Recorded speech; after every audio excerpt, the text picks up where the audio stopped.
नमस्कार, कुछ छोटी बड़ी खबरों के साथ मैं श्रुति स्वागत करती हूँ आपका नेशनल भारत में। चलिए खबरों की शुरुआत करते हैं। उत्तर प्रदेश के जनपद पीलीभीत के तहसील कलीनगर के क्षेत्र ग्राम से सिसैया से आजाद समाज पार्टी द्वारा चलने वाले जाति तोड़ो समाज जोड़ो साइकिल रैली की कड़ी में आज बरखेड़ा विधानसभा के सिसैया गांव से साइकिल जनसंपर्क रैली का आयोजन किया गया, जिसमें अभयपुर, शाहगढ़, करनापुर सहित अनेकों गांव में साइकिल रैली निकाली गई। इस रैली के अंतर्गत ग्रामीण वासियों को आजाद समाज पार्टी की नीतियों के बारे में बताया गया तथा आने वाले 2022 के चुनाव में आजाद समाज पार्टी को वोट देने की अपील भी की गई। शाहगढ़ गांव में आजाद समाज पार्टी के जिला अध्यक्ष अनिल चौधरी ने ग्रामीण वासियों को आजाद समाज पार्टी राष्ट्रीय अध्यक्ष माननीय चंद्रशेखर आजाद की नीतियों के बारे में विस्तार से बताया देश में दलितों बहुजनों पर हो रहे अत्याचारों के बारे में चर्चा की तथा उन्होंने विश्वास दिलाया यदि 2022 में आजाद समाज पार्टी के समर्थन से उत्तर प्रदेश में सरकार बनती है तो बहुजन के ऊपर होने वाले अत्याचारों पर रोक लगाई जाएगी तथा उनकी संख्या के आधार पर आरक्षण दिलाने का पूर्ण कार्य किया जाएगा।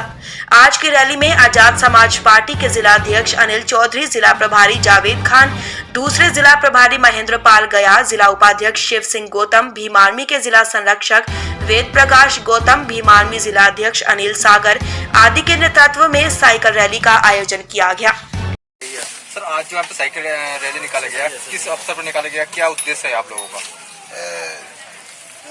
आजाद समाज पार्टी के राष्ट्रीय अध्यक्ष माननीय चंद्रशेखर आजाद जी द्वारा उत्तर प्रदेश के 403 विधानसभाओं में सभी विधानसभाओं में साइकिल जनसंपर्क रैली का आयोजन किया गया है। आने वाले 2022 के विधानसभा चुनाव को दृष्टिकोण को रखते हुए उन्होंने ये फैसला किया कि हम गांव-गांव में, घर-घर में, हर दरवाजे पर जाएंगे और वहां जाके आजाद समाज पार्टी की नीतियों के बारे में, माननीय चंद्रशेखर आजाद जी के नीतियों के बारे में लोगों को बताएंगे और वर्तमान में जो सरकार चल रही है उत्तर प्रदेश में, इसके कार्यकाल के बारे में बताएंगे।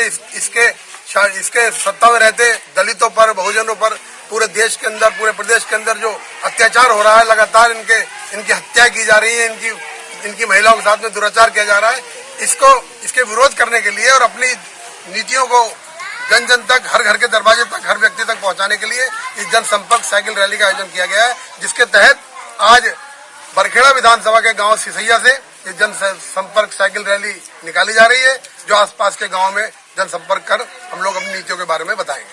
आज इसी गांव में हो रहा है या और भी जगह पे होंगे? आज सिर्फ बरखेड़ा विधानसभा के सिसैया गांव में ही रैली निकाली जाएगी और जो 1 तारीख से और 20 तारीख तक लगातार रैलियां निकल रही हैं। आज के क्रम में सिसैया गांव से ही रैली निकाली जाएगी। कल बिठौरा कला से रैली निकलेगी और हम जनपद की सभी विधानसभाओं में जाकर लोगों को संपर्क करके अपनी नीतियों के बारे में बताने का काम करेंगे। कुछ जनता का यहाँ भी कहना है, जो महंगाई की बात आए तो पेट्रोल की बात, डीजल की बात, उसमें सिलेंडरों की बात, इसमें अत्यधिक महंगाई बढ़ते जा रहा है, उसके बारे में आपको क्या कहना है? इसमें तो कुछ कहने की जरूरत नहीं, जनता सब जानती है कि पेट्रोल कहां से कहां पहुंच गया, इन लोगों ने क्या कहा था और क्या ये लोग कर रहे हैं। आज सारे देश में भी इनका विरोध हो रहा है इनकी लेके। जो तेल, कभी सरसों का तेल 70 में मिलता था, आज 210 रुपए मिल रहा है। डीजल के रेट और पेट्रोल के रेट में कोई ज्यादा अंतर नहीं रहा, जो 100 के आंकड़े से ऊपर निकल गया है। आज स्थिति आ गई, इतनी देश के अंदर महंगाई है कि गरीब आदमी भूखे मरने के कगार पर पहुंच चुका है। एक तरफ देखा जाए कि उत्तर प्रदेश के किसानों के लिए सबसे उत्पादक देश है, लेकिन यहाँ पे जो धान की पौध की रुपाई वगैरह जो करते हैं तो पानी बहुत चाहिए होता है, बारिश भी कम है, तो उसके लिए किसान आखिर करे तो क्या कर सकता है? अरे किसान विरोधी सरकार है।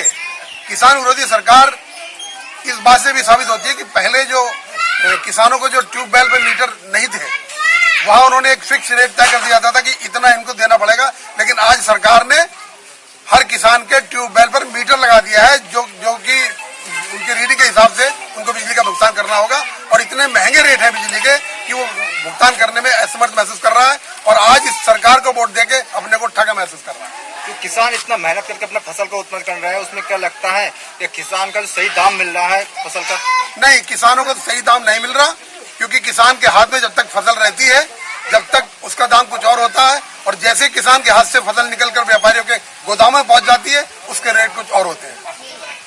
तो यहाँ किसान अपनी फसल को ही अगर अपने द्वारा बेचे गए गेहूं कोई दोबारा मंडी से खरीदने की चेष्टा करता है तो कई 100 रुपए का फर्क उसमें नजर आता है। क्या लगता है किसके कमी की वजह से हो रहा है सर? ये सरकार की नीतियों की कमी की वजह से है। सरकार ने जो कृषि कानून लागू करे हैं, 3 काले कृषि कानून लागू करे हैं, पिछले 8 माह से दिल्ली की राजधानी के चारों तरफ से किसान और आंदोलन जो चल रहा है उसमें गवर्नमेंट का कोई ध्यान नहीं है और वो जबरदस्ती ये कानून सौंपना चाहती है, क्योंकि ये जो कानून बने हैं इसके तहत सरकार का कहना यह है कि न तो हम एमएसपी खत्म करेंगे और न ही हम मंडियां खत्म करेंगे। लेकिन एक बात देखने की, गौर करने की बात यह है कि यदि प्राइवेट मंडी गवर्नमेंट मंडी के सामने दूसरी खड़ी हो जाएगी तो गवर्नमेंट यदि एमएसपी 2000 रुपए तय करती है तो प्राइवेट मंडी वाला जो है, जो अंबानी अडानी है, वो उसको 2200 रुपए के हिसाब से खरीद लेंगे। 3 साल जहां 2200 के हिसाब से किसानों से खरीदा, किसान वहां मंडी सरकार को देगा ही नहीं। जो सरकार को नहीं देगा तो मंडी अपने आप खत्म हो जाएंगी। जब मंडी अपने आप खत्म हो जाएंगी तो एमएसपी का क्या बनता है? एमएसपी तो खत्म ही रखती है। तो ये किसानों की विरोधी सरकार है, किसानों को बेवकूफ बनाने का काम कर रही है। लेकिन किसान, देश का किसान आज अनपढ़ और गंवार नहीं रह गया है, उसे अपने अधिकारों के बारे में पता है। इसीलिए पिछले 8 महीने से देश की राजधानी को किसानों ने घेर रखा है और एक न एक दिन जरूर आएगा कि हिटलर शाही चल रही सरकार की, इसको झुकना पड़ेगा और किसानों के हक में फैसला करना पड़ेगा। बहुत बहुत धन्यवाद मीडिया से जुड़ने के लिए। धन्यवाद। चंद्रशेखर भाई, तुम संघर्ष करो, हम तुम्हारे। नेशनल भारत से संवाददाता फूलचंद राठौड़ की रिपोर्ट। तो अपने आसपास के लेटेस्ट खबरें देखने के लिए हमारे चैनल नेशनल भारत को लाइक एवं सब्सक्राइब करना ना भूलें। साथ ही बेल का आइकन दबाएं जिससे आपको सभी न्यूज टाइम पर प्राप्त हो सके।